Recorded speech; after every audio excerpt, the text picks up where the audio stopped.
The moment I buried my father, I thought the hardest part was over. I had no idea what was waiting for me just a few hours later. Still dressed in black, tears barely dry on my cheeks, I returned to the $30 million condo where I thought I'd find some quiet. Instead, I found the door locked. My key didn't work. I knocked, confused. Nothing. I tried again, and after a long moment, my husband opened the door just enough to say, "You can't stay here anymore. It's not your place." My chest tightened. At first, I thought he was joking, but his face was cold. "Go find a hotel or something," he added before closing the door in my face. I stood there on the doorstep, in shock. This man, my husband, the person who held me when I cried after my father's diagnosis, just locked me out of what I thought was our home. What I didn't know then was that it was actually my home. He didn't know either. We met 5 years ago. He was charming, kind, and he made me feel like I didn't have to carry the weight of the world alone. My dad warned me once, said, "He's too smooth. Just be careful." But I was in love, and love made me blind. A week before he passed, my father handed me a sealed envelope and said, "When the time comes, open this. You'll know when." I hadn't opened it yet. I'd forgotten all about it in my grief. But after getting locked out, I opened it. Inside was a letter and a copy of a deed. The condo was in my name. My father had bought it, kept it private, and transferred it to me quietly before his passing. My husband never knew. Then things got darker. I checked our shared iPad and found messages between him and another woman. She was calling the condo our future place. He had been planning to take it from me, sell it, and run. I also found a recording on our security cam. He had been talking on the phone to someone about getting rid of her after the funeral. It all hit me at once. The manipulation, the charm, the fake concern. He had been playing the long game. But now I held the winning hand. I called my lawyer. Within days, we filed for divorce and served him eviction papers. He refused at first, but when the police showed up and the truth came out, he was the one left standing on the doorstep. I watched him pack in silence. No yelling, no drama, just calm, calculated payback. Our final conversation was short. He asked, "How could you do this?" I replied, "You taught me how." He left, and I finally felt peace. Now I live here alone. The silence doesn't hurt anymore. The condo is more than just a home now. It's a symbol of freedom, of resilience, of my father's love. And every time I turn the key in the lock, I remember I had the power all along. The day of my father's funeral was heavy with silence and sadness. The air felt thick. Everyone dressed in black, eyes swollen, heads bowed. I held back tears as I said my final goodbye, my heart aching in ways I didn't think possible. I just wanted to go home, sit in the condo he left me, and be alone with my grief. But when I reached the building and tried to get inside, the key didn't work. I tried again. Nothing. I called my husband. No answer. Finally, the doorman told me, "Your husband said you're not allowed up anymore." I stood frozen. Not allowed. That place was my safe space. My home. And now I was locked out like a stranger. I felt the tears come again, but these weren't tears of grief. They were rage, shock, betrayal. We had been married for 4 years. I fell for him quickly. He said all the right things, made me feel seen. But over time, I noticed small things. Controlling behavior, subtle lies, excuses. I ignored them, told myself he loved me. My dad didn't buy it. "He's slick," he once said. "Don't trust him with your future." At the time, I thought he was being protective. Turns out, he was being smart.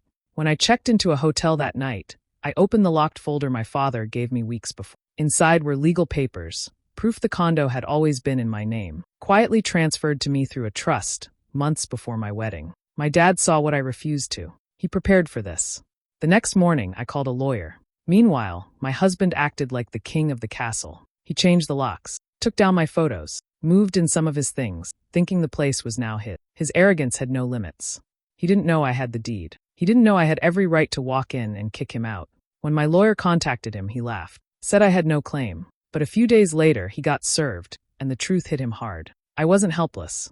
I wasn't some grieving widow he could manipulate. I was the owner of that $30 million condo, and I was done being quiet. He tried to argue, begged, then threatened. None of it worked. The law was on my side. The look on his face when he realized everything was slipping through his fingers, that was the moment I felt the power shift. Now he's gone. Out of the condo. Out of my life. I sit by the window some nights, the same window I used to look out of with my dad. And I smile, not because I won, but because I finally saw things clearly. He tried to lock me out of a home that was never his. And in doing so, he opened the door to his own downfall.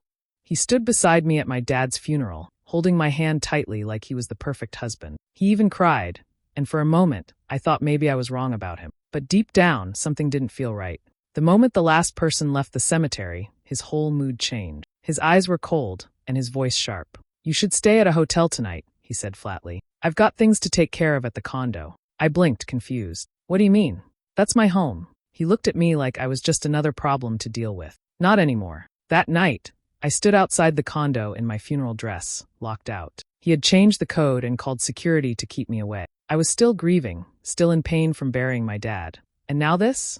The man I thought loved me had turned into a stranger in a matter of hours. The grief quickly turned into fire in my chest.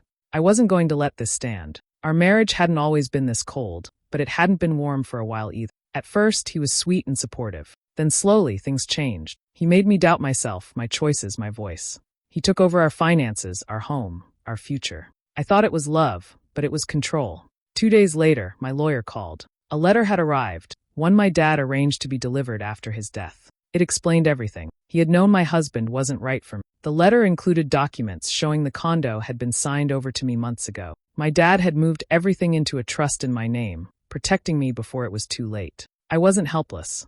I was the legal owner, and I had proof. With my lawyer's help, I filed an emergency motion. My husband was served with papers and ordered to leave. I heard from the building manager that he screamed at the front desk when they disabled his access. He thought he had won, but the game had just started. And then I found the messages. He had been having an affair. Not just once, but for over a year. Texts, photos, voice notes. She was younger. He promised her everything, even my condo. So, I made sure everyone knew, our friends, his job, his family. I didn't scream or fight. I let the facts speak. Let the truth sink him. Now, I live in the condo again. Alone but stronger. I still miss my dad every day, but I know he saved me, even after he was gone. I used to think grief made you weak, but now I know sometimes it gives you the strength to rise. He showed up offering fake condolences, and walked away facing real consequences. At my dad's funeral, I felt like a part of me was buried with him. I could barely breathe. My husband stood next to me, holding my hand tightly, whispering how everything would be okay. I believed him, until we got back to the condo. That night, he locked me out. I tried the key twice before realizing he'd changed the locks. When I called him, his voice was calm, like nothing was wrong. "You need space. Take a few days," he said. No emotion, no explanation, just cold dismissal. Something inside me snapped. I wasn't just mourning my dad anymore. I was now questioning everything. How could he turn on me so fast? What was really going on? I sat in a hotel room, eyes swollen, heart racing. I remembered something. My father had mentioned a letter. "If anything ever happens to me, you'll get it," he had said. The next day it arrived. A small envelope with my name in his handwriting. Inside was a short message and several official documents. "I know you've had doubts about him," it said. "This is my way of protecting." Attached was proof that the condo, worth $30 million, had been placed entirely in my name a year ago. My father had never trusted my husband and made sure I'd be safe. I called the family lawyer. Within hours, we had confirmation. I was the sole owner. My husband had no legal right to the property, but I wasn't going to rush in. I took my time. I began collecting evidence, emails, texts, financial records. I had access to our cloud storage. What I found sickened me. He was having an affair. She wasn't just a fling. She was part of the plan. They had been discussing how to sell the condo and move abroad. Without me, I took it all to my lawyer. We filed the papers. He was served at work. The same man who once smiled at me with love in his eyes now looked like a deer in headlights. But I wasn't done. I posted the truth. I didn't name names, but I shared the story, how I buried my father and got betrayed the same day. Friends messaged me with support. Some told me they'd suspected something about him for years. Even his family turned cold. He lost everything, his marriage, his image, his access to money. The condo, back in my name. And now back in my hands. I sit in the living room now where my dad once read books and watched the city lights. I feel peace again. My father's last move saved me. Not just financially, but emotionally. My husband thought my dad's death was his chance to strike. He had no idea it was the beginning of his own end. The day I lost my dad, everything broke. My heart, my world, and what I thought was my marriage. I came back from the funeral tired, crying, just needing to rest. But when I reached the front door of the condo, my key didn't work. I tried again, still locked. I called my husband, and he didn't answer. 10 minutes later, he texted me, "You're not coming in. You need time to think." Time to think. I had just buried my father. And now my husband, my partner, was kicking me out of our home? Or so he thought. I went to a friend's place that night, shaking with shock. But slowly, the shock started turning into anger. I started to see everything clearly. The way he had slowly taken control, over money, over decisions, over me. At first, he was charming, supportive. But then he started making me doubt myself. He'd say things like, "You're lucky I'm here to handle this," or "You wouldn't survive without me." I used to brush it off, but now I couldn't ignore it. Then I remembered something. The condo wasn't ours. It was mine. My dad had told me before I even met my husband that he was putting the place into a trust under my name. I pulled out the paperwork. There it was. Signed, sealed, delivered to me. A year before my husband ever walked into my life. I called the lawyer. She was ready within hours. The eviction notice was drawn up. The paperwork filed. But I didn't confront him right away. I blocked his number. Cut all contact. Let him sit in silence, wondering what I'd do next. He started sending emails, messages through friends. "Can we talk? I made a mistake. I was under stress." All excuses. Then the begging started. "Please don't do this. You're overreacting. Let's fix it." But I didn't reply. He had made his move. Now he had to live with it. Eventually, he was served, and the panic hit him hard. He showed up crying, swearing he still loved me, that he was just lost. But I had nothing left to give. I told him calmly, "I'm done." And I meant it. The condo is mine now, just like it always was. But more importantly, I'm mine now. No more manipulation. No more control. He thought he could win by locking me out. He didn't know the door was never his to begin with. At my father's funeral, I was drowning in sadness. I had just lost the most important man in my life. My husband stood next to me, holding my hand, pretending to be supportive. But something about his silence felt cold. It wasn't grief, it was distance. That night, when I tried to return to the condo, my key didn't work. I stood at the door, stunned. A few minutes later, a security guard told me I had been removed from the approved list. My husband had locked me out on the same day I buried my dad. I went to a hotel, but as I unpacked, I noticed the box the funeral home had given me. Inside was a letter, a key, and a small code written on a sticky note. The letter was from my dad. "If you're reading this," it said, "then I'm gone. But you're not alone. Go to the safety deposit box. It's time you know the truth." The next morning, I visited the bank. Inside the box were papers, official documents. The condo, all $30 million of it, was legally mine. My father had transferred it into my name a year before. Quietly, privately, just in case. He never trusted my husband, though he never said it out loud. Now I understood why. For days I said nothing. I went quiet, just like he did.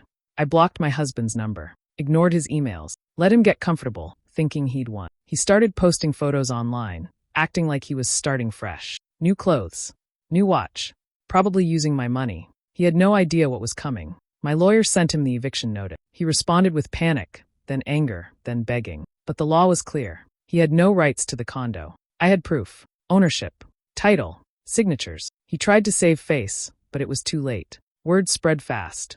His friends pulled away. His social media went quiet. One of our mutual friends called him out publicly. He was exposed and alone. When I finally saw him, I didn't yell. I looked him in the eye and said, "You made this choice. Now live with it." He packed his things and left. No goodbye. No apology. Just silence. Now, I sit on the same balcony my father loved, watching the city lights. The condo is peaceful again. Safe. Mine. My dad gave me many things in life. His time, his love, his wisdom. But his final gift? That was protection I never saw coming. And it saved everything. I was still grieving my father when everything fell apart. My heart was already broken, but nothing prepared me for the betrayal that followed. The day after the funeral, I went home to the condo, to the place that was supposed to be my comfort. But the key didn't turn. I tried again. Still nothing. I called my husband. He didn't answer. Finally, he texted me. "I've changed the locks. It's better this way." That was it. No explanation. No warning. Just cold words from the man I thought I could trust. I collapsed on the steps of the building, shaking and confused. I felt like I had lost everything in one breath. My father, my home, and my marriage. I checked into a hotel, my mind spinning. How could he do this? Why now? I started digging. Something didn't feel right. I called my father's lawyer and asked about the condo. He paused and said, "Didn't your father ever tell you?" That's when I learned the truth. My father had planned ahead.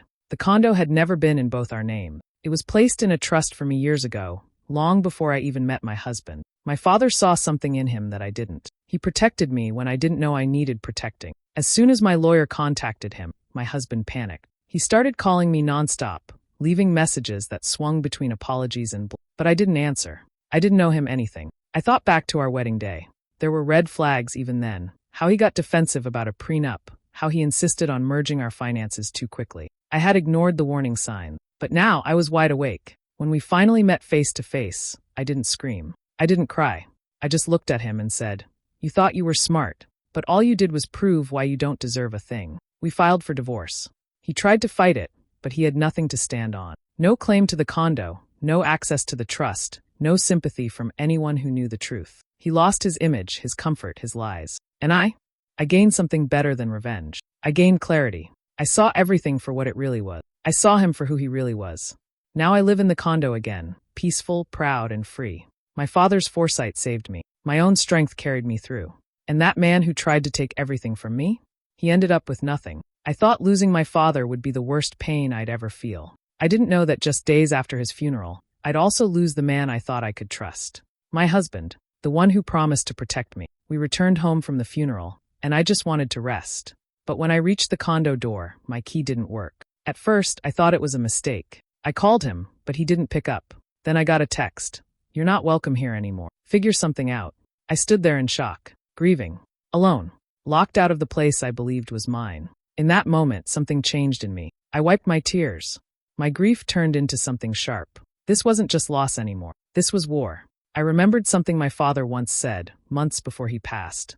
Not everyone around you is who they seem. Protect your future, not just your heart. At the time, I thought he was being overprotective. Now I understood. I went through the documents he left me. Buried inside a folder labeled "For Her Eyes Only" was a copy of the condo deed. It was in my name, fully. He had made the transfer quietly, knowing my husband couldn't be trusted. Now I held the truth, but I didn't use it right away. I waited, watched. My husband showed his true face fast, moving in a new woman, throwing parties, acting like he owned the place. He didn't know I was documenting everything. No fights, no calls, just silence. Then the legal papers hit him like a storm. Eviction, divorce, asset separation, the works.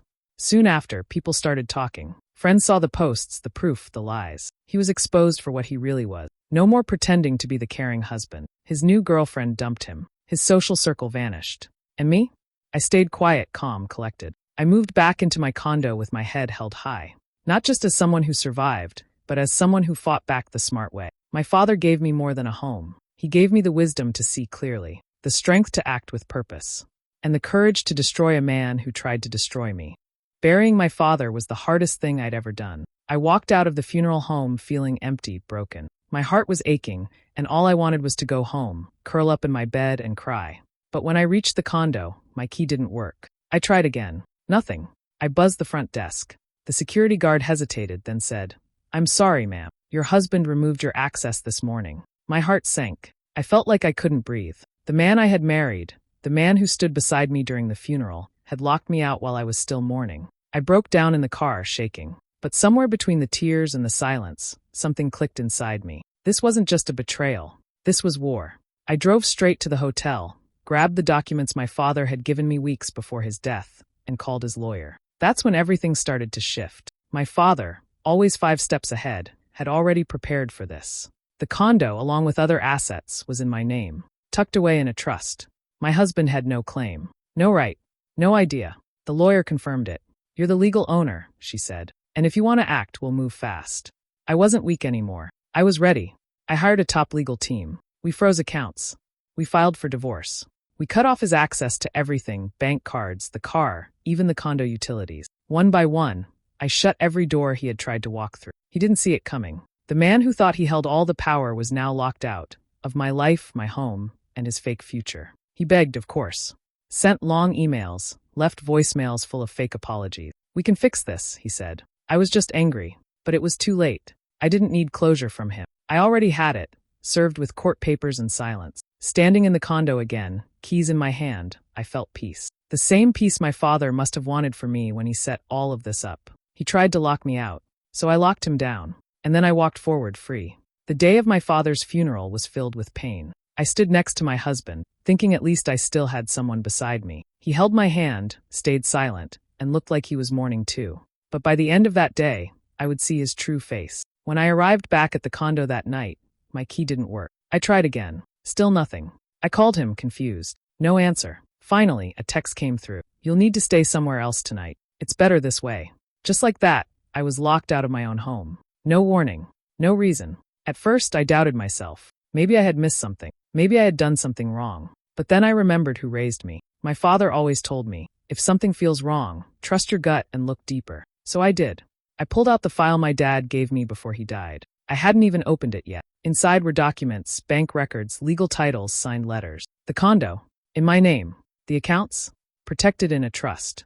My father had been watching, planning, protecting me, and now it was time to act. With the help of my father's lawyer, I started setting the trap. Quietly, carefully. I didn't argue. I didn't warn him. I let him play his game, thinking he'd won. He moved things into the condo. He told people I was unstable, but he had no idea what was coming. Then came the knock at his door. Legal notice, eviction, divorce.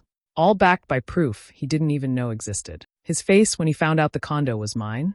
Priceless. He tried to fight back, of course.